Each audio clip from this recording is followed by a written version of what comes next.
وَلَقَدْ يَسَّرْنَا الْقُرْآنَ لِلذِّكْرِ فَهَلْ مِن مُّدَّكِرٍ الحمد لله رب العالمين والصلاة والسلام على أشرف الأنبياء والمرسلين أما بعد فأعوذ بالله من الشيطان الرجيم من همزه ونفخه ونفثه بسم الله الرحمن الرحيم رب اشرح لي صدري ويسر لي أمري واحلل عقدة من لساني يفقه قولي اللهم انفعنا بما علمتنا وعلمنا ما ينفعنا وزدنا علما فبشر عباد الذين يستمعون القول فيتبعون أحسنه أولئك الذين هداهم الله وأولئك هم أولو الألباب وقال ربكم ادعوني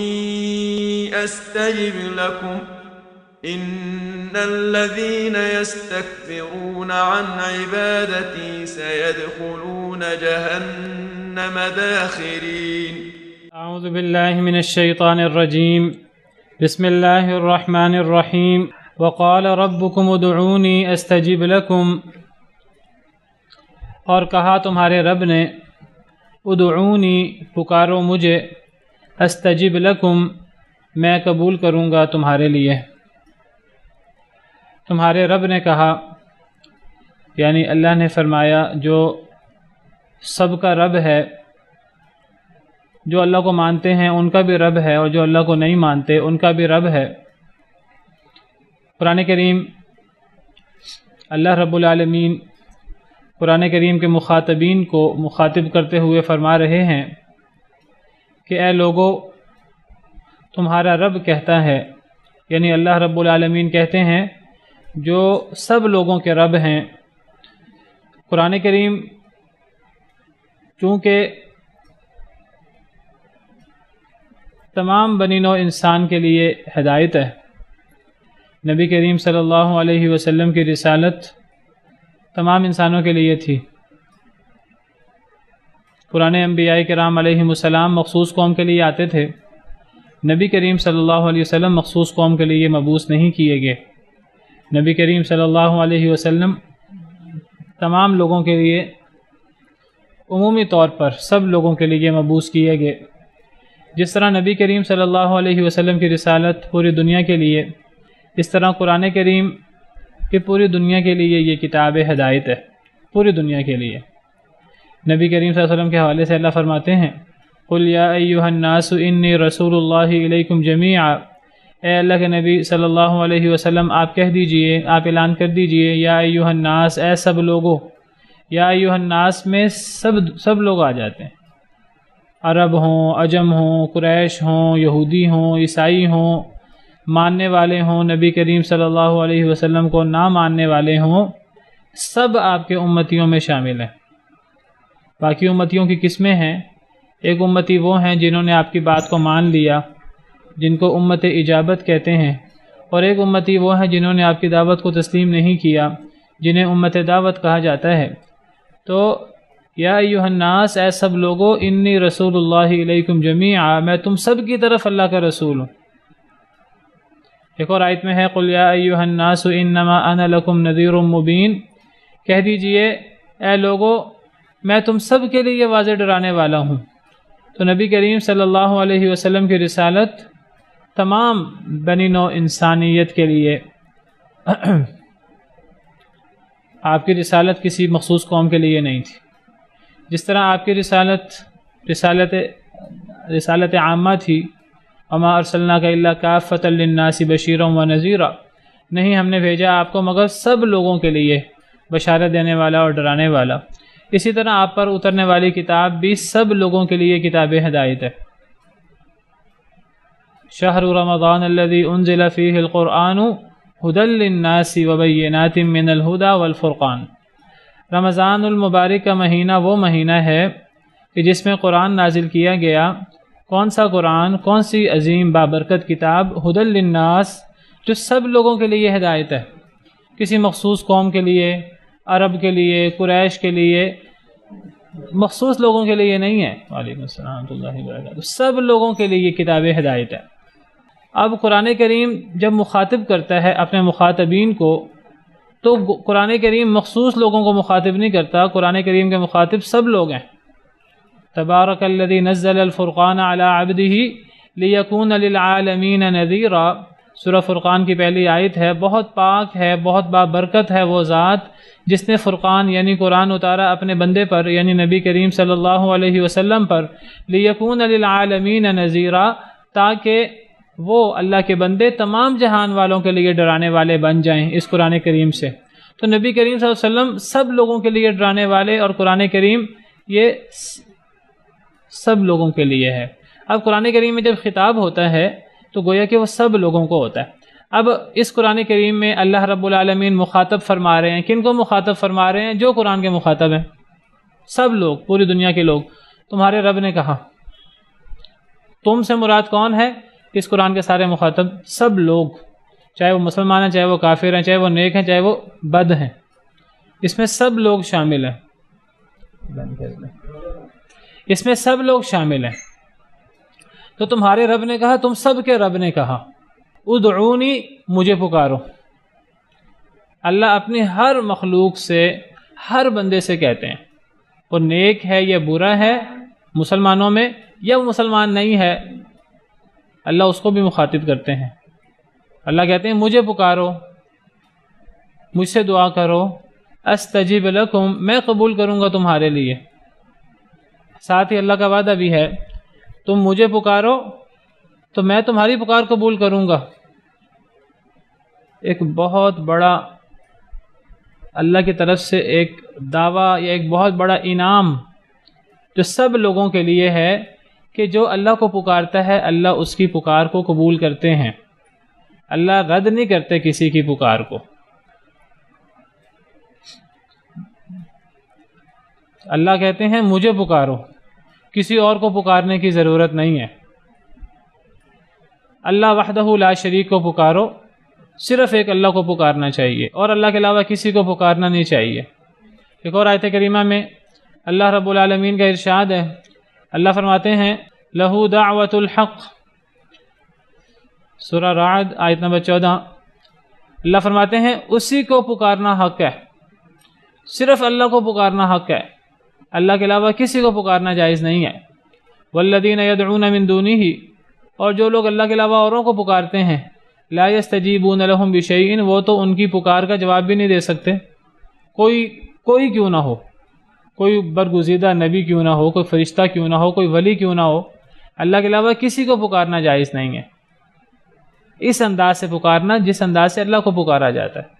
دنیاوی معاملات میں ہم پکار سکتے ہیں، ایک انسان دوسرے انسان کو پکار سکتا ہے، چھوٹا بڑے کو پکار سکتا ہے، بڑا چھوٹے کو پکار سکتا ہے، کوئی باپ بیٹے کو پکار کر کوئی کام کہہ سکتا ہے، اس کو شوہر بیوی کو پکار کر اسے کوئی کام کہہ سکتا ہے۔ ایک ہے انسانی خصوصیات کے مطابق، بشری طاقت کے مطابق کسی کو پکارنا، کسی سے کوئی مدد مانگ لینا، اے فلاں، اے میرے بیٹے یہ ذرا مجھے فلاں چیز پکڑا دو، تو کسی کو پکارا جا سکتا ہے۔ یہاں وہ عام پکارنے کی بات نہیں ہو رہی، یہاں بات ہو رہی ہے کہ کسی کو اس انداز سے پکارنا جس انداز سے اللہ کو پکارا جاتا ہے، جس انداز سے ما فوق الفطرت انداز میں مدد مانگی جاتی ہے۔ انسان اپنے رب کو پکارتا ہے اور اپنے رب سے دعا کرتا ہے کہ اے اللہ میں عاجز ہوں، اے اللہ میں بیمار ہوں، اے اللہ میں بے اولاد ہوں، میں مریض ہوں، مجھے فلاں مشکل ہے۔ تو اب اس مشکل کے لیے اگر پکارا جائے گا تو پھر اللہ کو پکارا جائے گا اور کسی کو نہیں پکارا جائے گا، اللہ کے علاوہ کسی کو پکارنا جائز نہیں ہے۔ ان معاملات ہیں جن معاملات میں اللہ کو پکارا جاتا ہے خدائی صفات کے مطابق، ان معاملات میں اگر پکارنا ہے تو وہ اللہ وحدہ لا شریک کو پکارنا ہوگا۔ اللہ نے یہی حکم دیا، وقال ربکم ادعونی، تمہارا رب کہتا ہے مجھے پکارو، اور یہاں اللہ فرماتے ہیں اللہ کو ہی پکارنا حق ہے، کسی اور کو پکارنا جائز نہیں ہے۔ اور اگر اللہ کے علاوہ کسی اور کو پکارا جائے ان چیزوں میں جن چیزوں میں اللہ ہی مدد کر سکتے ہیں اور کوئی مدد نہیں کر سکتا، اگر ان چیزوں میں ایک ہے کہ باہمی، جیسے میں نے ابھی مثال دی کہ باہمی کاموں کے لیے، روزمرہ کے کاموں کے لیے کوئی بندہ کسی کو کوئی مدد کا کہہ دے، یہاں وہ مراد نہیں ہے، یہاں وہ چیزیں مراد ہیں جو ما فوق الفطرت ہوتی ہیں۔ اگر ان معاملات میں اللہ کے علاوہ کسی کو پکارا جائے، چاہے وہ نبی کیوں نہ ہو، چاہے وہ ولی کیوں نہ ہو، چاہے وہ فرشتہ کیوں نہ ہو، کوئی بڑا پیر اور کوئی کیوں نہ ہو، اللہ فرماتے ہیں کہ وہ لوگ جن کو وہ پکارتے ہیں اللہ کے علاوہ، لا یستجیبون لہم بشیء، وہ تو ان کی دعاؤں کو قبول ہی نہیں کر سکتے۔ قبول کرنا تو دور کی بات ہے، سنتے ہی نہیں ہے، پہلی بات ہے۔ اگر سن لیں بالفرض تو قبول بھی نہیں، ان کی بات کا جواب نہیں دے سکتے، ان کے مطالبے کو پورا نہیں کر سکتے۔ الا کباسط کفیہ، مگر اس کی مثال ایسے ہے جیسے کوئی بندہ اپنے ہاتھ پھیلا دے الی الماء، پانی کی طرف، لیبلغ فاہ، کہ وہ پانی اس کے منہ کو پہنچ جائے، وما ہوا ببالغ، کبھی پانی اس کے منہ کو پہنچ نہیں سکتا۔ اللہ کے علاوہ اوروں کو پکارنے کی مثال کیا ہے؟ جیسے ایک بندہ دور پانی ہے، پانی کے سامنے ہاتھ پھیلا دے اور یہ توقع رکھے کہ پانی خود بخود میرے منہ میں آ جائے گا۔ کیا ہاتھ پھیلانے سے پانی منہ میں آئے گا؟ کبھی نہیں آ سکتا۔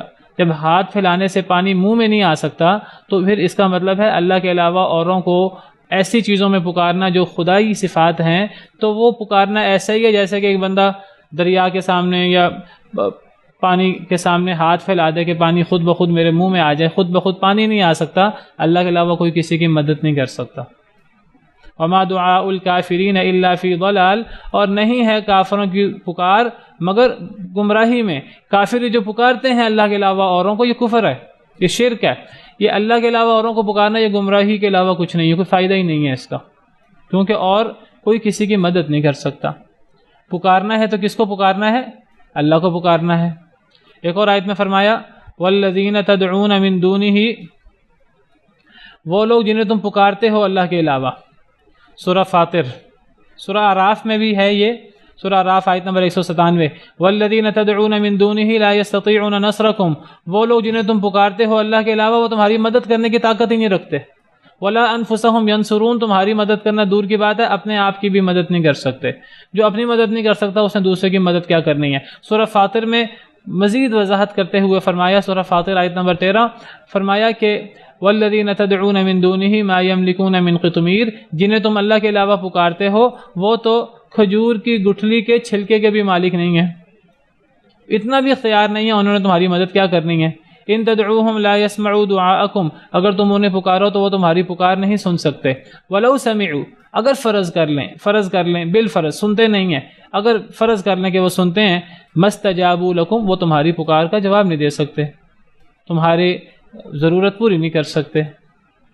وَيَوْمَ الْقِيَامَةِ يَكْفُرُونَ بِشِرْكِكُمْ، اور قیامت کے دن تمہارے اس شرک کا انکار بھی کر دیں گے۔ یہ شرک ہے، یہ کفر ہے، یہ فضول ہے، یہ پکارنا کوئی فائدہ نہیں ہے اس کا۔ وَمَا دُعَاءُ الْكَافِرِينَ إِلَّا فِي ضَلَالٍ، یہاں فرمایا کہ قیامت کے دن تمہارے اس شرک کا انکار کریں گے۔ یہ شرک ہے اللہ کے علاوہ اوروں کو ان چیزوں میں پکارنا جو خدائی اختیارات ہیں۔ وَلَا يُنَبِّئُكَ مِثْلُ خَبِيرٍ، تمہیں خبیر جیسی خبر کوئی نہیں دے گا، اللہ جیسی خبر تمہیں کوئی نہیں دے گا۔ تو اللہ کے علاوہ کسی کو پکارنا وہ جائز ہی نہیں ہے۔ کس کو پکارنا ہے؟ اللہ فرماتے ہیں تمہارے رب نے کہا کہ مجھے ہی پکارو، اللہ کو پکارو۔ اللہ کو پکارو گے تو کیا ہوگا؟ اللہ فرماتے ہیں استجب لکم، میں تمہاری پکار قبول کروں گا۔ کون ہے جو مجبور کی پکار سنتا ہے؟ اللہ وحدہ لا شریک۔ امن یجیب المضطر اذا دعا، کون ہے جو قبول کرتا ہے مجبور اور بے کس شخص کی پکار کو جب وہ اس کو پکارتا ہے؟ اللہ وحدہ لا شریک۔ ویکشف السوء، کون ہے جو برائی کو کھول سکتا ہے، جو مصیبت کو کھول سکتا ہے، جو برائی کو دور کر سکتا ہے انسان سے؟ اللہ وحدہ لا شریک، اور کوئی نہیں ہے۔ تو جب اللہ وحدہ لا شریک ہے جو مجبور اور بے کس کی سن سکتا ہے اور جو برائی کو اور مشکل کو دور کر سکتا ہے، تو ہم اللہ کے علاوہ اوروں کو پکارے کیوں؟ تمہارا رب کہتا ہے کہ مجھے پکارو۔ اللہ نے کوئی نہیں فرمایا یہاں کہ اے نیک لوگو، اے نبیو، اے ولیو، اے صحابہ کی جماعت، اللہ نے کوئی یہاں خاص نہیں کیا، اللہ تو سب کو مخاطب کر رہے ہیں۔ تمہارا رب کہتا ہے، یہ نہیں فرمایا کہ تمہارا رب ولی اپنے اولیاء سے کہتا ہے، تمہارا رب نبیوں سے کہتا ہے، ولیوں سے کہتا ہے، کوئی خاص نہیں کیا۔ عمومی ایک خطاب ہے کہ اے لوگو، اے کائنات میں رہنے والو، تمہارا رب کہتا ہے کہ مجھے پکارو۔ کوئی یہاں خاص نہیں کیا کہ نیک شخصوں کو، نیک لوگوں کو خطاب ہے، گناہ گاروں کو خطاب ہے۔ گناہ گاروں کو بھی خطاب ہو سکتا ہے، نیک لوگوں کو بھی خطاب ہو سکتا ہے، ہر شخص کو خطاب ہو سکتا ہے۔ اللہ نہ صرف نیک لوگوں کی سنتے ہیں، اللہ گناہ گاروں کی بھی سنتے ہیں۔ گناہ گار چھوڑیں، اللہ تو کافروں کی بھی سنتے ہیں۔ کافروں کی مدد کون کرتا ہے؟ وہ کوئی اور ہے ان کا رب، ان کی مدد کرنے والا۔ اگر کبھی کافر بیمار ہو جائیں، کافر بھی اللہ کے سامنے ہاتھ اٹھا لیتے ہیں، ان کی پکار کون سنتا ہے؟ ان کو صحت کون دیتا ہے؟ کافروں کا رب کوئی اور ہے اور مسلمانوں کا رب کوئی اور ہے؟ ہرگز نہیں، رب تو ایک ہی ہے، وہ تو کافروں کی بھی سن لیتا ہے۔ شیطان نے دعا کی تھی اللہ تعالیٰ سے کہ اے اللہ مجھے قیامت تک مہلت دے، تو اس کی دعا کس نے سنی تھی؟ وہ بھی اللہ نے ہی سنی تھی، اس کا رب کوئی اور تو نہیں تھا۔ تو یہاں کوئی خاص نہیں کیا گیا کہ یہ نیک لوگوں کی بات ہو رہی ہے، کہ نبیوں کی بات ہو رہی ہے، کہ ولیوں کی بات ہو رہی ہے، عمومی خطاب ہے۔ تمہارا رب کہتا ہے مجھے پکارو، اور پکارنے کا نتیجہ کیا ہوگا؟ میں قبول کروں گا تمہاری پکار کو۔ وہ بس ان سے پوچھنا چاہیے جو اللہ کے علاوہ اوروں کو پکارتے ہیں، وہ کیوں پکارتے ہیں؟ ان سے پوچھنا چاہیے کہ جب قرآن کریم جو ہے وہ واضح طور پہ کہتا ہے، جب اللہ کا پیغام دیتا ہے ہمیں کہ تمہارا رب کہتا ہے مجھے پکارو، تو اللہ کو چھوڑ کر اوروں کو کیوں پکارا جاتا ہے؟ اصل میں شیطان چاہتا ہے کہ شیطان لوگوں کو اللہ سے دور کرے، شیطان لوگوں کو شرک میں مبتلا کرے، شیطان لوگوں کی توجہ اللہ سے چھڑوا کر ان جیسے لوگوں کے ساتھ کر دے۔ تو شیطان اس کے لیے لوگوں کو دھوکے دیتا ہے، لوگوں کے دلوں میں وسوسے ڈالتا ہے۔ کیا وسوسے ڈالتا ہے؟ کہ دیکھیں جی دنیا کے اندر اگر آپ نے کسی سے کام کروانا ہے تو دنیا کے اندر جو اقتدار والے لوگ ہوتے ہیں ان تک ہم ڈائریکٹ پہنچ نہیں سکتے۔ اب ڈائریکٹ ہم پہنچ نہیں سکتے تو اب ہمیں کسی کا واسطہ لینا پڑے گا، کسی کا وسیلہ لینا پڑے گا۔ آپ نے وزیر تک پہنچنا ہے، مشیر تک پہنچنا ہے، فلاں شخص تک پہنچنا ہے تو آپ کو واسطے وسیلے ڈھونڈنے پڑتے ہیں، چھت پہ جانا ہے تو آپ کو سیڑھیوں کی ضرورت ہے۔ یہ سارے وسوسے شیطان نے ڈالے ہیں۔ وہ اللہ تعالیٰ کو دنیا کے لوگوں کی طرح وہ ایک شخصیت سمجھ رہے ہیں کہ جس نے اپنے دروازے بند کر رکھے ہیں، جس طرح دنیا کے لوگوں نے دروازے بند کیے ہوتے ہیں، پہرے دار مقرر کیے ہوتے ہیں، کوئی ہمارے پاس آ کے کوئی اپنی درخواست لے کر نہ آ جائے تو ہمیں کسی کا کام نہ کرنا پڑے، تو دنیا کے لوگوں کی طرح اللہ کو سمجھتے ہیں۔ حالانکہ اللہ کا دنیا کے لوگوں سے کیا مقابلہ؟ اگر یہ لوگ اس طرح ہی کریں تو دنیا کے اندر یہ گمراہی وغیرہ یہ چیزیں نہ ہوں تو بہرحال شیطان لگا ہوا ہے لوگوں کو ورغلانے، اور لوگ شیطان کے ورغلانے میں آئے ہوئے ہیں۔ اور ایسے لوگ بھی ہیں جو باقاعدہ لوگوں کو جو ہے وہ گمراہ کرتے ہیں اور لوگوں سے کہتے ہیں کہ اللہ ہماری نہیں سنتے تو ہمیں اللہ کی بجائے ہمیں واسطے وسیلے بنانے چاہیے اللہ کی طرف۔ حالانکہ اللہ فرما رہے ہیں کہ مجھے پکارو میں تمہاری پکار قبول کروں گا۔ بلکہ اللہ تعالیٰ تو یہ فرماتے ہیں، صحابہ کرام نے سوال کیا نبی کریم صلی اللہ علیہ وسلم سے کہ ہم اپنے رب کو کیسے پکاریں؟ ہمارا رب دور ہے، عرش پہ مستوی ہے، ہم اپنے رب کو کیسے پکاریں؟ ڈائریکٹ پکاریں کہ ہم اپنے رب کو واسطوں کے ساتھ پکاریں؟ تو صحابہ کرام نے نبی صلی اللہ علیہ وسلم سے سوال کیا تو اللہ نے قرآن کریم میں اس کا جواب اتار دیا، وَإِذَا سَأَلَكَ عِبَادِي عَنِّي فَإِنِّي قَرِيبٌ أُجِيبُ دَعْوَةَ الدَّاعِ إِذَا دَعَانِ فَلْيَسْتَجِيبُوا لِي وَلْيُؤْمِنُوا بِي لَعَلَّهُمْ يَرْشُدُونَ۔ دوسرا پارہ سورہ بقرہ آیت نمبر 186 کہ اے نبی صلی اللہ علیہ وسلم جب سوال کریں آپ سے میرے بندے میرے بارے میں کہ اللہ تو آسمانوں پر ہیں، اللہ تو الرحمن علی العرش استویٰ، وہ تو عرش پہ مستوی ہیں، ہم نے اپنے رب کو پکارنا ہے تو ہم کیسے پکاریں؟ جب میرے بندے آپ سے میرے بارے میں سوال کریں تو آپ انہیں اللہ کی طرف سے جواب دیں، فإنی قریب، کہ میں تو بہت قریب ہوں، میں تو شارق سے بھی زیادہ قریب ہوں، اپنی صفات کے اعتبار سے، سننے کے اعتبار سے، دیکھنے کے اعتبار سے، تمہارے حالات کو جاننے کے اعتبار سے، احاطہ علمی کے اعتبار سے میں تو شارق سے بھی زیادہ قریب ہوں۔ وَنَحْنُ أَقْرَبُ إِلَيْهِ مِنْ حَبْلِ الْوَرِيدِ، مجھے دور نہ سمجھو اپنے سے۔ اجیب دعوت الداعی اذا دعان، میں قبول کرتا ہوں پکارنے والے کی پکار کو، وہ مجھے جب بھی پکارتا ہے، میں تو لیٹ کرتا ہی نہیں، میں تو ایک لمحے میں سنتا ہوں اور میں اس کی پکار کو، پکارنے والے کی پکار کو قبول کرتا ہوں، جواب دیتا ہوں اس کا۔ اللہ نے نہیں فرمایا کہ میں بس نیک لوگوں کی سنتا ہوں، میں نبیوں کی سنتا ہوں، میں ولیوں کی سنتا ہوں، میں گناہ گاروں کی نہیں سنتا، میں فاسقوں کی نہیں سنتا، میں فلاں کی نہیں سنتا۔ اللہ فرماتے ہیں میں پکارنے والے کی پکار سنتا ہوں۔ پکارنے والے کے بارے میں کوئی صراحت نہیں ہے کہ وہ نبی ہو یا ولی ہو، پکارنے والا وہ گناہ گار ہے کہ وہ نیک ہے، وہ فاسق و فاجر ہے، کوئی یہاں صراحت نہیں ہے۔ پکارنے والا کوئی بھی ہو، اللہ ہر ایک کی پکار سنتے ہیں جب وہ اللہ کو پکارے۔ فَلْيَسْتَجِيبُوا لِي، لوگوں کو اللہ کی باتیں قبول کرنی چاہیے، وَلْيُؤْمِنُوا بِي، انہیں مجھ پر ایمان لانا چاہیے، لَعَلَّهُمْ يَرْشُدُونَ، یہی تاکہ وہ نیک بنے، تاکہ وہ بھلائی اختیار کریں۔ ایک اور آیت کریمہ میں اللہ تعالیٰ فرماتے ہیں، یہ باتیں قرآن کریم میں موجود ہیں، کوئی بہت زیادہ ڈھونڈنے کی ضرورت نہیں، قرآن کریم ان چیزوں سے بھرا پڑا ہے۔ ایک آیت کریمہ میں اللہ تعالیٰ نیک لوگوں کی صفات بیان کرتے ہوئے فرماتے ہیں، نیک لوگ کون ہیں؟ اللہ فرماتے ہیں نیک لوگ وہ ہیں، سورہ آل عمران آیت نمبر 135، بلکہ تھوڑا سا پیچھے اگر چلے جائیں تو اللہ تعالیٰ محسنین کی بات کر رہے ہیں، واللہ یحب المحسنین، سورہ آل عمران آیت نمبر 134 اور 135۔ اللہ تعالیٰ نیک لوگوں کو سے محبت کرتے ہیں، احسان کرنے والوں سے محبت کرتے ہیں۔ کون ہے نیک لوگ، کون ہے احسان کرنے والے؟ اللہ کی زبانی سنیں۔ ہم تو کہیں گے نیک وہ ہے جو گناہ نہیں کرتا، اللہ فرماتے ہیں نہیں، نیک یہ نہیں ہے۔ اللہ کے نزدیک نیک شخص کون ہے؟ کل جو بات ہو رہی تھی، والذین اذا فعلوا فاحشۃ، نیک لوگ وہ ہیں جب ان سے بے حیائی ہو جائے۔ یاد رکھیے بے حیائی کبیرہ گناہ ہے، جن سے بے حیائی ہو جائے، بے حیائی میں چھوٹی بے حیائی بھی آ جاتی ہے، زنا اور اس قسم کی چیزیں بھی آ جاتی ہیں، جن سے بے حیائی ہو جائے، او ظلموا انفسہم، یا اپنے آپ پہ ظلم کر بیٹھیں۔ ظلم چھوٹا بھی ہو سکتا ہے، بڑا بھی ہو سکتا ہے، اور ظلم کی آخری ترین صورت شرک بھی ہے۔ ان الشرک لظلم عظیم، کوئی صراحت نہیں ہے چھوٹا ظلم ہو بڑا ظلم ہو، عمومی بات ہے کہ وہ نیک لوگوں کی بات ہو رہی ہے۔ گناہ ہو جانا بڑی بات نہیں، کل بات ہو رہی تھی، وہ لوگ جن سے بے حیائی سرزد ہو جائے، ناشائستہ کام ہو جائے، یا جو اپنے آپ پہ ظلم کر بیٹھیں، ذکر اللہ، پھر اللہ کو یاد کریں، فاستغفروا لذنوبہم، پھر وہ اللہ سے اپنے گناہوں کی معافی مانگیں، یہ نیک لوگ ہوتے ہیں۔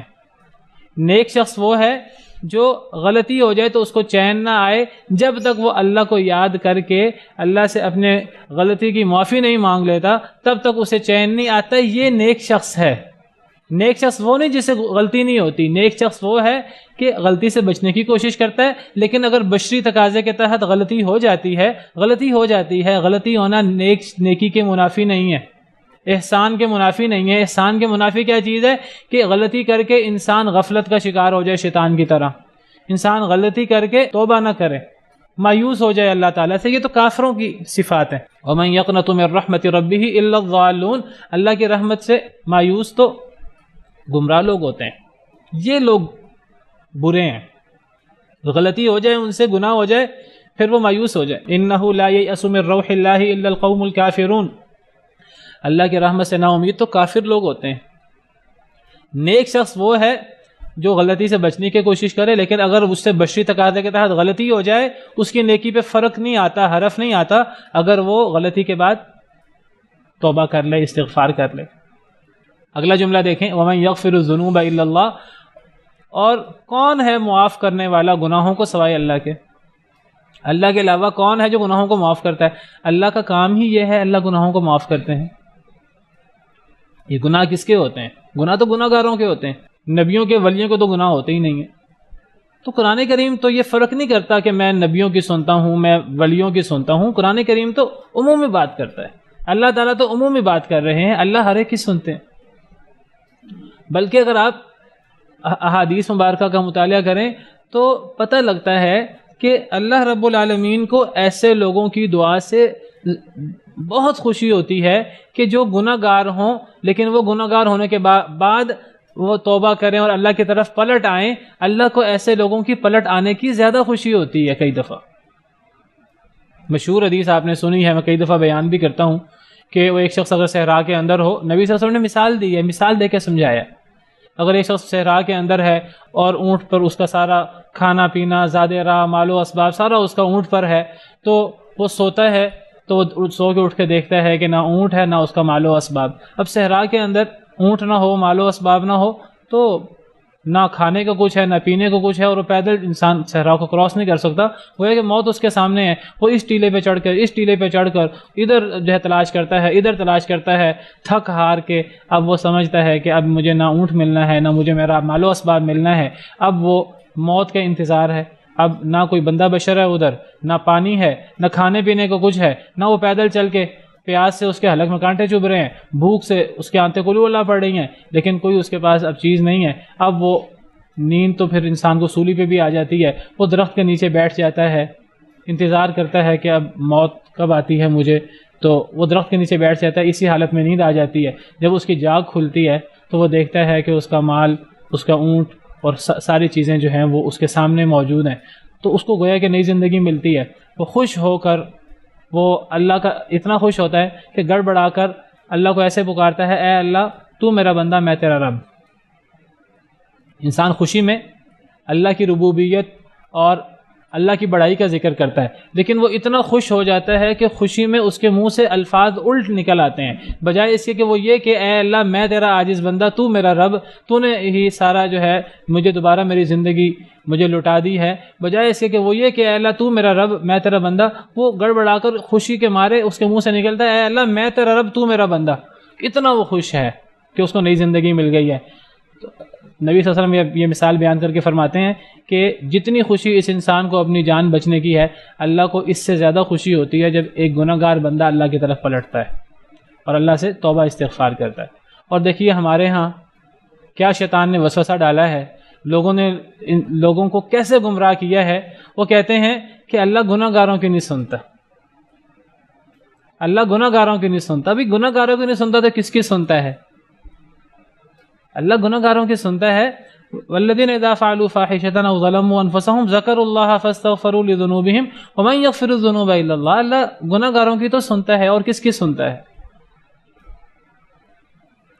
وقال ربکم ادعونی استجب لکم، تمہارے رب نے کہا مجھے پکارو میں تمہاری پکار قبول کروں گا۔ یہاں کہاں لکھے اللہ نے کہ میرے بجائے میرے فلاں ولی کو پکارو، فلاں نبی کو پکارو، فلاں واسطے دو؟ اللہ نے تو کسی واسطے وسیلے کی بات نہیں کی۔ اب لوگ کیا کرتے ہیں، لوگوں کو گمراہ کرنے کے لیے کہتے ہیں دیکھو جی قرآن میں آتا ہے یا ایھا الذین آمنوا اتقوا اللہ وابتغوا الیہ الوسیلہ، اے ایمان والو اللہ سے ڈرو اور اللہ کی طرف وسیلہ تلاش کرو۔ وہ کہتے ہیں کہ دیکھو یہاں مراد ہے کہ اللہ ہماری نہیں سنتے ڈائریکٹ، گناہ گاروں کے اللہ نہیں سنتے، تو کیا ہے ہمیں اللہ کی طرف وسیلہ تلاش کرنا ہوگا۔ بالکل غلط مفہوم اس آیت کا کرتے ہیں، اس آیت کی میں تحریف کر دیتے ہیں، اس آیت کی من مانی غلط تعویل کرتے ہیں۔ کہتے ہیں کہ یہاں وسیلہ سے مراد کیا ہے؟ یہاں وسیلہ سے مراد ہے کہ اللہ ڈائریکٹ ہماری نہیں سنتے، گناہ گاروں کی نہیں سنتے، تو درمیان میں کسی نبی کسی ولی کو وسیلہ ماننا ہوگا، کسی کو درمیان میں ڈالنا ہوگا تو اللہ سنیں گے۔ جس طرح دنیا کے اندر ہم کسی وزیر کو اپنی بات نہیں سنا سکتے، کسی صاحب اقتدار کو اپنی بات نہیں سنا سکتے جب تک ہم درمیان میں کسی وسیلے کو نہ ڈالیں، تو اللہ بھی بہت بڑے ہیں، تو اللہ کو بھی اگر پکارنا ہے تو پھر درمیان میں کسی کو واسطہ وسیلہ ڈالنا ہوگا۔ وہ اللہ کو دنیا کے لوگوں کے ساتھ ملا دیتے ہیں۔ دنیا کے وہ لوگ جو لوگوں سے اپنے دروازے بند کر دیتے ہیں، جو لوگوں کی بات نہیں سننا چاہتے، کوئی بندہ اگر ان سے مانگے ان کو غصہ آتا ہے۔ اللہ رب العالمین کی حالت تو بالکل الٹ ہے۔ حدیث مبارکہ میں آتا ہے کہ جو شخص اللہ کو نہ پکارے اللہ رب العالمین کو اس پر غصہ آتا ہے۔ حدیث مبارکہ ہے من لم يدع اللہ یغضب علیہ، حدیث کا مفہوم ہے جو اللہ کو نہ پکارے اللہ اس پہ غصے ہوتے ہیں۔ من لم يسأل اللہ یغضب علیہ، مختلف الفاظ ہیں، جو اللہ سے سوال نہ کرے اللہ کو غصہ آتا ہے۔ دنیا کے لوگوں کی حالت یہ ہے ان سے مانگے تو ان کو غصہ آتا ہے، ان کے پاس ہے نہیں، کروڑوں اربوں خربوں ہے، ختم ہو سکتا ہے، یا ان کے دل میں لالچ ہے کہ وہ ڈر ہے ختم ہو جائے گا، اور خربوں کا مال ہو واقعی ختم ہو جاتا ہے۔ لیکن اللہ کے خزانے تو ایسے ہیں کہ اللہ کے خزانے ختم ہی نہیں ہو سکتے۔ اللہ کے خزانے تو لامتناہی ہیں۔ اللہ تو دے کر نواز کر لوگ اللہ سے جو مانگے اللہ ان کی ہر خواہش پوری کر دے۔ اللہ کے خزانے میں کوئی کمی بھی نہیں ہوتی، اور اللہ کو تو دے کر خوشی ہوتی ہے۔ جو اللہ سے مانگتا ہے اللہ کو تب خوشی ہوتی ہے۔ بہت بڑے امام ہیں سفیان ثوری، وہ کہا کرتے تھے کہ اے اللہ، اے وہ ذات کہ اللہ کو سب سے پسند اللہ کے بندوں میں سے وہ ہے جو سب سے زیادہ اللہ کو پکارتا ہے۔ اللہ کو اپنے بندوں میں سے کون سب سے پسند ہے؟ جو سب سے زیادہ اللہ کو پکارے۔ اور اللہ کو اپنے بندوں میں سے سب سے زیادہ ناپسندیدہ کون ہے؟ جو اللہ کو نہ پکارے، سب سے کم پکارے۔ اللہ کا معاملہ تو بالکل الٹا ہے۔ اور یہ کیا کرتے ہیں بدبخت؟ یہ اللہ کو لوگوں کے ساتھ، اللہ کی مخلوق کے ساتھ ملا دیتے ہیں، حالانکہ اللہ تو اپنی مخلوق کے ساتھ نہیں ملتے۔ لیس کمثلہ شیء، اللہ جیسی کوئی شے نہیں ہے۔ اللہ کو اللہ کی مخلوق سے ملانا اور اس پہ دنیاوی امور پر قیاس کرنا، اللہ کو چھت پر چڑھنا ہے تو ہمیں سیڑھی کی ضرورت ہے، ہمیں وزیر کے پاس جانا ہے تو واسطے وسیلے کی ضرورت ہے۔ بھئی وزیر تو ہماری ڈائریکٹ پکار نہیں سن سکتا، وزیر کے پاس تو اتنا نہیں ہے وہ سب کو دے۔ وزیر نے درمیان میں دربان اور درمیان میں پہرے دار اس نے بنا کے رکھے ہیں۔ کیا اللہ کی بھی یہی کیفیت ہے؟ اللہ تو ہر ایک کی سنتا ہے، اللہ ہر ایک سے شارق سے بھی زیادہ نزدیک ہے. اور اللہ بار بار کہتے ہیں، اللہ کہتے ہیں مجھے پکارو میں پکار قبول کروں گا. اللہ نے کہیں بھی نہیں فرمایا کہ مجھے واسطے کے ساتھ پکارو، بلکہ جو لوگ اللہ اور اپنے درمیان کوئی واسطے بناتے ہیں، اللہ اور اپنے درمیان کوئی قرب کے لیے کوئی درمیان میں اللہ کے بندے لے آتے ہیں، اللہ تعالیٰ اس کو قرآن کریم کے اندر شرک قرار دیتے ہیں. اللہ ذکر کرتے ہیں کفار کا، مشرکین مکہ کا. اللہ کہتے ہیں مشرکین مکہ کی خرابیوں میں سے ایک خرابی کیا تھی؟ ان کی ایک خرابی یہ تھی، سورہ زمر آیت نمبر 3 میں ہم پڑھ آئے ہیں. اللہ فرماتے ہیں الا للہ الدین الخالص، خبردار صرف اللہ کی خالص عبادت ہونی چاہیے.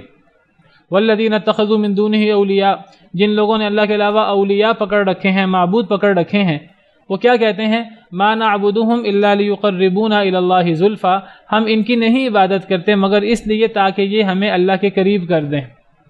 یہ اللہ مشرکین مکہ کا ایک عمل، ان کا ایک غلط طریقہ کار بیان کر رہے ہیں کہ مشرکین مکہ کی خرابی کیا تھی کہ وہ اللہ کے علاوہ اوروں کو اللہ کے علاوہ معبود بنا لیتے تھے. اور کس دلیل سے معبود بناتے تھے؟ کیا وہ توجیہ پیش کرتے تھے؟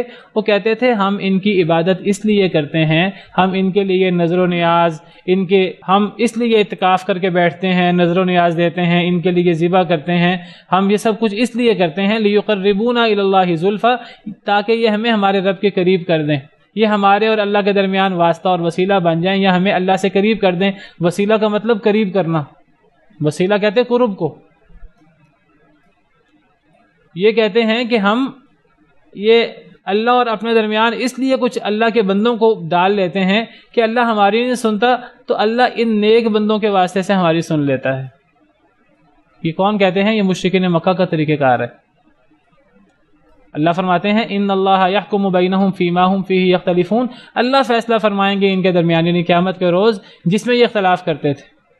اللہ اور اپنے درمیان، اللہ اور بندے کے درمیان کسی بندے کو ڈالنا ہے کہ نہیں ڈالنا، یہ ایک اختلافی مسئلہ ہے. قرآن کریم جو ہے وہ جگہ جگہ اللہ کو ڈائریکٹ پکارنے کی بات کرتا ہے. جو کافر لوگ ہیں، مشرک لوگ ہیں، جو گمراہ لوگ ہیں، وہ کہتے ہیں نہیں جی اللہ ڈائریکٹ نہیں سنتے، اللہ اور اپنے درمیان ہمیں واسطے ڈالنے چاہیے، وسیلے ڈالنے چاہیے. مشرکین مکہ بھی یہی کہتے تھے.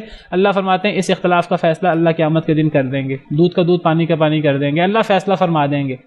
اللہ نے قرآن کریم میں دلائل بیان کر دی ہیں، کسی کو نہیں سمجھ آتے، کسی نے نہیں ماننے، تو قیامت کے دن تو اللہ نے پھر فیصلہ کر ہی دینا ہے.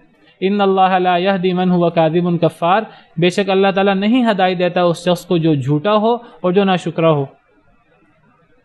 تو اللہ فرماتے ہیں کہ اللہ کو پکارنا چاہیے، اللہ کے علاوہ کسی کو نہیں پکارنا چاہیے، کسی کو درمیان میں نہیں ڈالنا چاہیے. یہ کیا کہتے ہیں؟ یہ کہتے ہیں قرآن کہتا ہے یا ایھا الذین آمنوا اتقوا اللہ وابتغوا الیہ الوسیلہ، اے ایمان والو اللہ سے ڈرو اور اللہ کی طرف وسیلہ تلاش کرو. وہ کہتے ہیں اللہ کی طرف پہنچنے کے لیے ہمیں وسیلے کی ضرورت ہے. بالکل غلط تفسیر ہے اس آیت کی.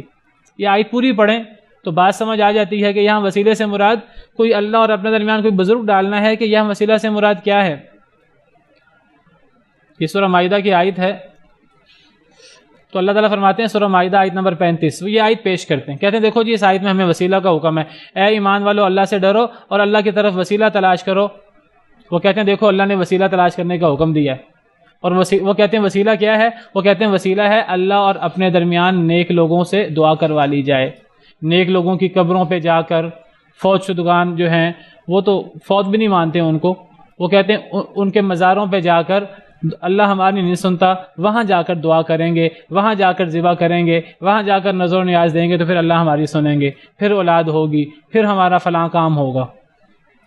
وہ اس آیت کو پیش کرتے ہیں. اب ذرا اس آیت پہ غور کریں کہ دیکھیے اس آیت میں 3 حکم ہیں. اے ایمان والو اتقوا اللہ، اللہ سے ڈر جاؤ، ایک حکم یہ ہے. دوسرا حکم یہ وابتغوا الیہ الوسیلہ، اللہ کی طرف قرب تلاش کرو. وسیلہ کہتے ہیں قرب کو، اس کا قرب تلاش کرو. اور تیسرا حکم ہے وجاہدوا فی سبیلی، اللہ کے راستے میں جہاد کرو. 3 حکم ہے اور اس کا نتیجہ کیا ہے؟ لعلکم تفلحون، تاکہ تم کامیاب ہو جاؤ. اس آیت کا صحیح مفہوم کیا ہے جو مفسرین نے بیان کیا ہے؟ تمام تفسیریں اٹھا کر دیکھ لیں، پرانی تفسیر طبری، تفسیر ابن کثیر، تفسیر قرطبی، پرانی ساری تفسیریں اٹھا کر دیکھ لیں.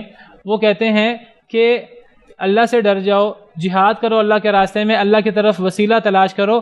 وہ کہتے ہیں کہ اس سے اللہ کا قرب مراد ہے، اور مراد یہ ہے کہ نیک کام کر کے اللہ کا قرب تلاش کرو. یہ مطلب ہے اس آیت سے. وہ کہتے ہیں کیا دلیل ہے اس بات کی؟ وہ کہتے ہیں اس بات کی دلیل یہ ہے کہ وابتغوا الیہ الوسیلہ سے پہلے عمل دیکھیں، بعد کا عمل دیکھیں، دونوں نیک اعمال ہیں۔ وابتغوا الیہ الوسیلہ درمیانہ حکم ہے، دوسرا حکم ہے، پہلا حکم ہے اللہ کا تقوی اختیار کرو، آخری حکم ہے اللہ کے راستے میں جہاد کرو۔ وہ کہتے ہیں ذرا غور کرو، تقوی کیا ہے؟ یہ نیک عمل ہے۔ جہاد کیا ہے اللہ کے راستے میں؟ یہ نیک عمل ہے۔ اللہ نے پہلا حکم نیک عمل کا دیا، تیسرا حکم نیک عمل کا دیا، درمیان میں اللہ فرماتے ہیں کہ اللہ کا قرب تلاش کرو۔ کس طرح؟ یعنی اس جیسے نیک اعمال کر کے، تقوی اور جہاد جیسے نیک اعمال کر کے اللہ کا قرب تلاش کرو۔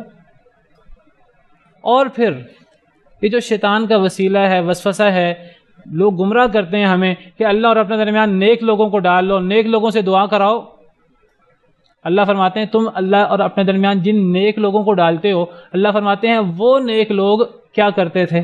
اگر انہوں نے اللہ سے دعا کرنی ہوتی تھی وہ کیا کرتے تھے؟ اللہ نے قرآن میں اس کا بھی جواب دیا ہے۔ سورہ بنی اسرائیل میں اللہ فرماتے ہیں، سورہ بنی اسرائیل آیت نمبر 57، جن نیک لوگوں کو لوگ پکارتے ہیں، اللہ اور اپنے درمیان واسطہ وسیلہ بنا لیتے ہیں، اللہ ذکر کر رہے ہیں سورہ بنی اسرائیل آیت نمبر 56، اللہ فرماتے ہیں قُلِ ادْعُوا الَّذِينَ زَعَمْتُم مِّن دُونِهِ، اے اللہ کے نبی آپ فرما دیجئے ادعوا الذین زعمتم من دونہ، پکارو ان لوگوں کو جنہیں تم اللہ کے علاوہ گمان کرتے ہو۔ ان لوگوں کو پکار کر دیکھو جنہیں تم اللہ کے علاوہ گمان کرتے ہو کہ ہمیں ان سے مدد مانگنی چاہیے، ہمیں ان کو پکارنا چاہیے، ہمیں انہیں اللہ اور اپنے درمیان واسطہ بنانا چاہیے۔ اللہ فرماتے ہیں انہیں پکار کر دیکھو۔ فلا یملکون کشف الضر عنکم ولا تحویلا، نہ وہ تم سے تکلیف کو دور کر سکتے ہیں، نہ وہ اس تکلیف کو بدل سکتے ہیں، ان کے پاس اختیار نہیں ہے۔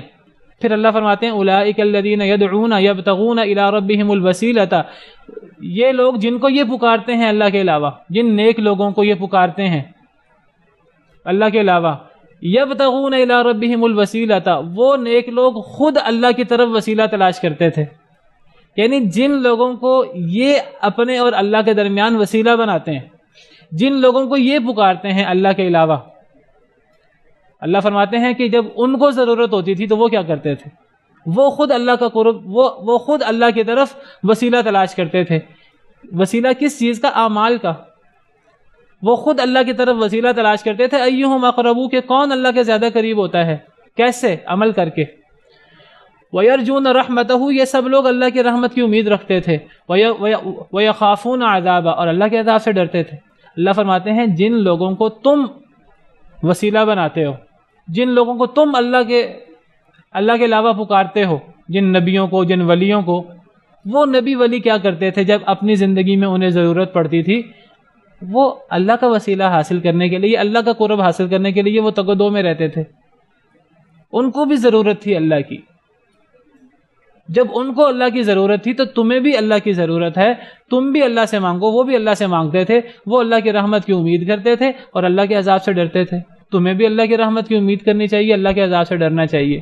تو قرآن کریم ہمیں اسی طرف بلاتا ہے کہ ہر شخص کو اللہ کو پکارنا چاہیے، اللہ ہر شخص کی پکار سنتے ہیں۔ کہ بہت سے لوگ کہتے ہیں کہ جی اللہ ہمارا کام نبی کے صدقے کر دے گا۔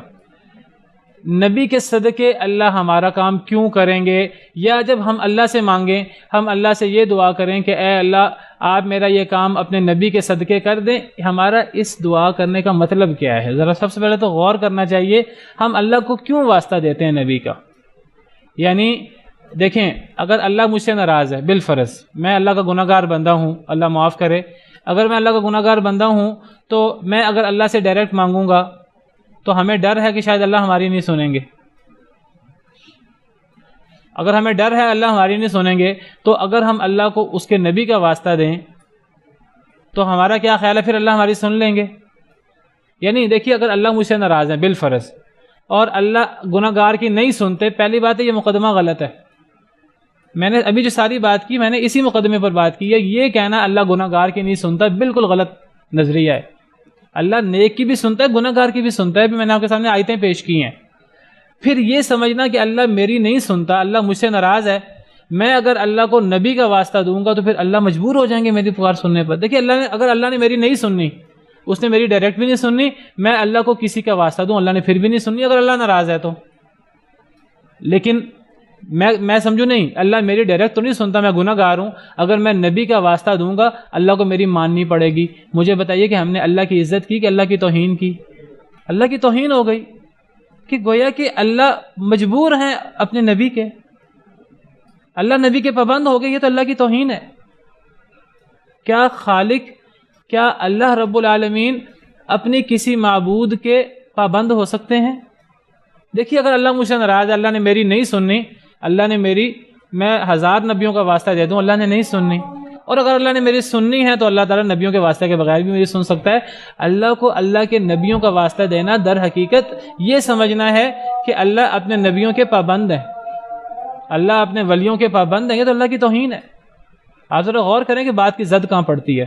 اگر سارے علماء ٹھیک ہو جائیں، سارے علماء اگر ٹھیک ہو جائیں تو پھر تو مسئلہ کوئی نہ رہے۔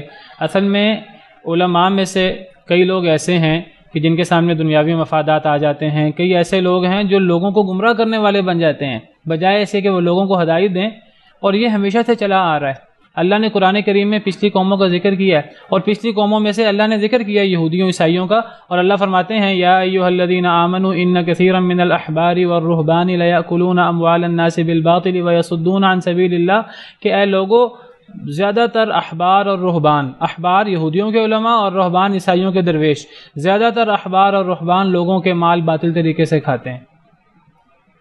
ان کثیرا من الاحبار والرہبان لیأکلون اموال الناس بالباطل ویصدون عن سبیل اللہ، وہ لوگوں کو اللہ کے رستے کی طرف بلانے کی بجائے لوگوں کو اللہ کے رستے سے روکنے کا باعث بنتے ہیں۔ حضرت عبداللہ بن مبارک کہا کرتے تھے کہ اس دین کو تباہ کرنے والے اور اس دین کا حلیہ بگاڑنے والے 2 قسم کے لوگ ہیں، یا تو بادشاہ یا علماء سوء۔ وَهَلْ أَفْسَدَ الدِّينَ إِلَّا مُلُوكُ وَأَحْبَارُ سُوءٍ وَرُهْبَانُهَا إِلَّا الْمُلُوكُ وَأَحْبَارُ سُوءٍ وَرُهْبَانُهَا۔ وہ کہتے تھے اس دین کو اگر فاسد کیا ہے، اگر تباہ و برباد کیا تو 2 گروہوں نے، یا تو بادشاہوں نے اپنے دنیاوی مفادات کے پیچھے، یا احبار سوء ورهبانها، یا احبار سوء نے یا علماء سوء نے اس دین کو تباہ کیا ہے۔ اور یہ بات صحیح ہے، اپنے دنیاوی مفادات کے لیے، وقتی دنیا کا فائدہ حاصل کرنے کے لیے بہت سے علم کا دعویٰ کرنے والے لوگ، وہ لوگوں کے لیے ہدایت کا باعث بننے کے بجائے گمراہی کا باعث بنتے ہیں۔ اللہ تعالیٰ فرماتے ہیں ان اللہ لا ينتزع العلم انتزاعا ينتزعه من قلوب الناس، یہ علم اٹھ جائے گا، اور حدیث مبارکہ ہے یہ علم ایسے نہیں اٹھے گا کہ اللہ لوگوں کے سینوں سے کھینچ لیں، علم ایسے نہیں اٹھے گا۔ یہ علم کیسے اٹھے گا؟ علماء حق فوت ہو جائیں گے، اور باقی علماء سوء، گمراہ علماء وہ باقی رہ جائیں گے، لوگ ان سے سوال کریں گے، ان کے پاس علم نہیں ہوگا، لوگوں کو لا علمی سے یا دنیاوی مفادات کے تحت جواب دیں گے، خود بھی گمراہ ہوں گے، لوگوں کو بھی گمراہ کریں گے۔ حدیث مبارکہ ہے، پیش گوئی ہے۔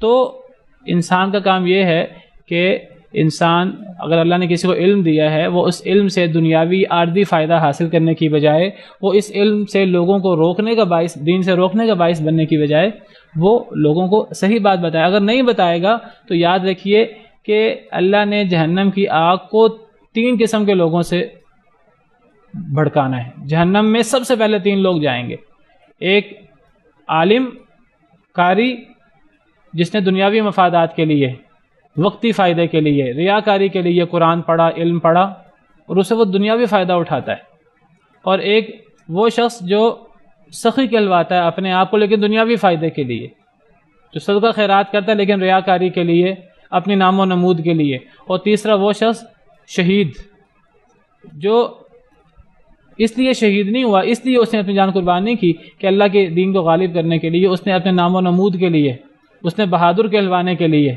اس نے جان قربان کی۔ تو حدیث مبارکہ کے مطابق لمبی حدیث ہے، وہ حدیث کا مفہوم یہ ہے کہ یہ 3 لوگ سب سے پہلے جہنم میں ڈالے جائیں گے ولیعذ باللہ، اور ان سے جہنم کی آگ کو بھڑکایا جائے گا۔ کافروں کی باری اور منافقوں کی باری بعد میں آئے گی، سب سے پہلے یہ 3 لوگ جو ہیں وہ جہنم میں جائیں گے۔ موضوع لمبا ہو رہا ہے بہرحال، تو میں بس آپ کو یہ بتانا چاہتا ہوں کہ قرآن کریم کا مطالعہ کریں۔ ہمارا دین کتاب و سنت ہے، کتاب و سنت کا مطالعہ کریں تو قرآن و سنت تو ہمیں اللہ سے جوڑتے ہیں، اللہ سے دور نہیں کرتے درمیان میں واسطے ڈال ڈال کر۔ اللہ سے ہمیں کتاب و سنت جوڑتے ہیں، اور وہ کہتے ہیں کہ اللہ کو ڈائریکٹ پکارنا چاہیے۔ ایک انسان نیک ہے، برا ہے، گناہ گار ہے، وہ اللہ کو پکارے، اللہ کو پکارے گا، اللہ اس کی پکار سنیں گے۔ وہ کہتا ہے اللہ اور بندے کے درمیان واسطے نہیں ہونے چاہیے، وسیلے نہیں ہونے چاہیے، اللہ اور بندے کے درمیان کوئی شخصیت نہیں ہونی چاہیے۔ قرآن کریم میں ہمیں ملتا ہے کہ تمام انبیاء کرام علیہم السلام نے اللہ سے دعا کی، تو اللہ سے دعا کیسے کی؟ قرآن کریم میں ان کی دعائیں موجود ہیں۔ اب گمراہ لوگوں نے کیا لوگوں کو ورگلایا ہوا ہے کہ فلاں نبی کی دعا قبول نہیں ہو رہی تھی، اس نے فلاں نبی کا وسیلہ دیا تو وہ دعا قبول ہو گئی. جھوٹی باتیں بنائی ہوئی ہیں گھڑ گھڑ کر کہ جی حضرت آدم کی دعا قبول نہیں ہو رہی تھی تو انہوں نے وہ جو ہے تخت کے اوپر لا الہ الا اللہ محمد رسول اللہ لکھا دیکھا، انہوں نے اس کلمے کا واسطہ دیا تو ان کی دعا قبول ہوئی. کہاں لکھی ہے یہ بات؟ موضوع حدیثوں سے اور من گھڑت چیزوں سے جو ہے وہ اپنی غلط باتیں ثابت کرتے ہیں اور ان کو اللہ کا ڈر نہیں آتا. حضرت آدم کے بارے میں قرآن پڑھیں، قرآن کیا کہتا ہے؟ قرآن کہتا ہے فَتَلَقَّى آدَمُ مِن رَبِّهِ كَلِمَاتٍ فَتَابَ عَلَيْهِ. حضرت آدم نے اپنے رب سے کچھ کلمات سیکھ لیے. حضرت آدم نے وہ کلمات اللہ کے سامنے دہرائے، دعائیں کی، وہ گڑ گڑائے اللہ کے سامنے، اللہ نے توبہ قبول کر لی. وہ کلمات بھی اللہ نے قرآن میں ذکر کر دیے. ربنا ظلمنا انفسنا وان لم تغفر لنا وترحمنا لنكونن من الخاسرین. یہ کلمات ہیں جو حضرت آدم حضرت حوا نے سیکھے تھے. قرآن کہتا ہے قالا ربنا ظلمنا انفسنا، دونوں نے کہا، آدم نے بھی اور حوا نے بھی. ربنا ظلمنا انفسنا، اے اللہ ہم نے اپنے آپ پہ ظلم کیا، وان لم تغفر لنا وترحمنا لنكونن من الخاسرین، اگر آپ نے ہم پہ معاف نہ کیا، رحم نہ کیا، ہم خسارہ اٹھانے والے میں سے ہو جائیں گے. کہاں ہے وسیلہ اس دعا کے اندر؟ حضرت نوح علیہ السلام سے اللہ ناراض ہوئے، بیٹے کے لیے انہوں نے دعا کر دی. حضرت نوح علیہ السلام کو احساس ہوا، انہوں نے کسی کا وسیلہ نہیں دیا. کیا انہوں نے کہا قال رب انی اعوذ بک ان اسالک ما لیس لی به علم والا تغفر لی وترحمنی اکن من الخاسرین. سورہ ہود میں موجود ہے وضاحت کے ساتھ. قرآن ہم نے پڑھنا نہیں ہے اور ہمیں جو ہے ہم جاہل کے جاہل رہیں گے اور ہم نے اپنا ایمان اپنا دین گروی رکھوا دیا ہے ان علماء سو کے ہاتھ، اور یہ ہمیں گمراہ کرتے ہیں، اللہ سے دور کرتے ہیں.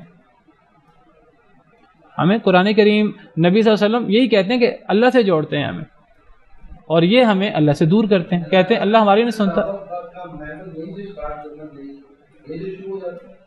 پھر کیا کہتے ہیں؟ کہتے ہیں دیکھو جی قرآن میں ہے وَلَوْ أَنَّهُمْ إِذْ ظَلَمُوا أَنفُسَهُمْ جَاءُوكَ فَاسْتَغْفَرُوا اللَّهَ وَاسْتَغْفَرَ لَهُمُ الرَّسُولُ. کہتے ہیں دیکھو قرآن میں ہے اگر یہ لوگ اپنے آپ پہ ظلم کر بیٹھیں، اللہ سے استغفار کریں اور رسول ان کے لیے استغفار کریں، یہ آپ کے پاس آئیں. اگر یہ اپنے آپ پہ ظلم کر بیٹھیں، سورہ آل عمران کی آیت ہے، میں وہ بھی آپ کے سامنے لے آؤں، موضوع جاری ہے، تو وہ یہ دلیل دیتے ہیں اور اس دلیل کی بھی غلط توجیہ کرتے ہیں. وہ کہتے ہیں کہ قرآن میں ہے وَلَوْ أَنَّهُمْ إِذْ ظَلَمُوا أَنفُسَهُمْ، سورہ نساء آیت نمبر 64، کہ اگر یہ اپنے آپ پہ ظلم کر بیٹھیں لوگ صحابہ، پھر وہ آپ کے پاس آ جائیں اے اللہ کے نبی صلی اللہ علیہ وسلم، فاستغفر اللہ، پھر وہ آپ کے پاس آنے کے بعد خود بھی اللہ سے استغفار کریں، واستغفر لهم الرسول، رسول بھی ان کے لیے استغفار کرے، لوجد اللہ توابا رحیما، البتہ یہ ضرور پائیں گے اللہ کو توبہ قبول کرنے والا، رحم کرنے والا. کہتے ہیں دیکھو جی قرآن میں ہے کہ اگر ان سے غلطی ہو جائے تو یہ آپ کے پاس آ جائیں. وہ کیا اس کا معنی بیان کرتے ہیں؟ وہ کہتے ہیں کہ جی اگر نبی صلی اللہ علیہ وسلم حیات تھے تو صحابہ کرام نبی صلی اللہ علیہ وسلم کی خدمت میں چلے جاتے تھے. جب نبی کریم صلی اللہ علیہ وسلم جو ہیں فوت ہو گئے، قبر میں چلے گئے، اب اس کا مطلب ہے کہ اب آپ زندہ تو نہیں ہیں، تو اب ہمیں آپ کی قبر مبارک پہ جا کے، ہمیں اولیاء کے مزارات پہ جا کر ہمیں دعا کرنی چاہیے. بالکل غلط مفہوم اس آیت کا. اس آیت کی یہ تفسیر نہیں ہے جو یہ بیان کرتے ہیں. اس آیت کی تفسیر ان صحابہ سے لیں نبی صلی اللہ علیہ وسلم نے جن کو یہ آیت پڑھائی اور ان صحابہ نے اس آیت کریمہ پر عمل کیا. کسی ایک صحابی سے ثابت کر دیں کہ وہ صحابہ نبی صلی اللہ علیہ وسلم کی زندگی میں نبی صلی اللہ علیہ وسلم کی خدمت میں حاضر ہوتے تھے، ان سے دعا کی درخواست کرتے تھے، غلطی ہو جاتی آپ کی خدمت میں آ جاتے، آپ کی زندگی میں آپ سے دعا کی درخواست کرتے، خود بھی استغفار کرتے، رسول بھی استغفار کرتے، اللہ توبہ قبول کر لیتے. کبھی ثابت کریں کہ نبی صلی اللہ علیہ وسلم کے فوت ہونے کے بعد کوئی صحابی آپ کی قبر مبارک پہ گیا ہو اور جا کر اس نے دعا کی ہو. ہم ثابت نہیں کر سکتے، ایک واقعہ بھی ثابت نہیں کر سکتے. بلکہ اس کے الٹ ثابت ہوتا ہے کہ اگر صحابہ کرام کو کوئی ضرورت ہوتی آپ کی زندگی میں تو آپ کے پاس چلے جاتے، خود بھی دعا کرتے، آپ سے بھی دعا کرواتے. انسان کسی زندہ بزرگ سے دعا کروا سکتا ہے، کسی زندہ بزرگ سے، اس کے پاس یہ اس آیت کا مفہوم ہے. دیکھیے اس آیت میں کیا ہے، آپ کے پاس آ جائیں، پھر خود بھی استغفار کریں اور ان کے لیے رسول بھی استغفار کرے. رسول کب استغفار کرے گا؟ جب وہ حیات ہوگا، جب وہ زندہ ہوگا. کسی نیک زندہ بزرگ کے پاس جا کے دعا کرائی جا سکتی ہے، لیکن کس طرح انسان خود بھی دعا کرے اور وہ بزرگ بھی اس کے لیے استغفار کرے؟ وہ اگر فوت ہو چکا ہے بزرگ، وہ بزرگ کیسے استغفار کرے گا ہمارے لیے؟ اور آپ ثابت کریں صحابہ کرام سے کہ صحابہ کرام کبھی اپنی ضرورت کے لیے مزار نبی صلی اللہ علیہ وسلم کی قبر مبارک پہ گئے ہوں؟ کبھی نہیں گئے. بلکہ احادیث میں تو اس کے الٹ ملتا ہے. صحیح بخاری کی حدیث ہے کہ حضرت عمر کی مشہور حدیث ہے کہ بارش نہیں ہوئی، حضرت عمر جو ہیں وہ نبی صلی اللہ علیہ وسلم کے چچا کے پاس چلے گئے، حضرت عباس کے پاس، خود بھی دعا کی اور ان سے کہا کہ آپ بھی دعا کریں. اور کیا دعا کی؟ دعا کے الفاظ یہ تھے کہ اے اللہ تعالیٰ نبی صلی اللہ علیہ وسلم کی زندگی میں اگر بارش نہیں ہوتی تھی تو ہم نبی صلی اللہ علیہ وسلم کی خدمت میں جا کر ان سے دعا کرواتے تھے، اے اللہ اب ہم آپ کے نبی کے چچا کے پاس آئے ہیں. حضرت عمر مدینہ منورہ میں موجود تھے، وہ دعا کرتے ہیں اے اللہ اب ہم آپ کے نبی کے چچا کے پاس آئے ہیں، وہ حیات تھے، آپ کے نبی کے چچا کے پاس آئے ہیں، اب ہم ان سے دعا کرواتے ہیں تو اے اللہ ان کی دعا ہمارے حق میں قبول کر لے، ہم ان کو سفارشی بناتے ہیں. تو حدیث میں آتا ہے کہ وہ بارش ہو گئی. تو حضرت عمر جو ہیں وہ بارش نہیں ہوئی، وہ فرماتے ہیں کہ اے اللہ نبی کی زندگی میں تو ہم نبی کی خدمت میں جاتے تھے، اب ہم نبی کے چچا کے پاس آئے ہیں. سوال پیدا ہوتا ہے حضرت عمر نبی صلی اللہ علیہ وسلم کی قبر مبارک پہ کیوں نہیں گئے؟ وہ جو مسجد نبی میں موجود تھی، حضرت عمر بھی مدینہ منورہ میں موجود تھے، وہ ہر نماز میں مسجد نبی میں امامت بھی کرواتے تھے. انہوں نے وہ نبی صلی اللہ علیہ وسلم کی قبر مبارک پہ جانے کی بجائے نبی صلی اللہ علیہ وسلم کے چچا کے پاس کیوں گئے؟ کیونکہ وہ حیات تھے، وہ زندہ تھے. انسان زندہ بزرگ کے پاس جا کے اس سے دعا کروا سکتا ہے، انسان فوت شدگان کے پاس جا کے ان سے دعا نہیں کروا سکتا.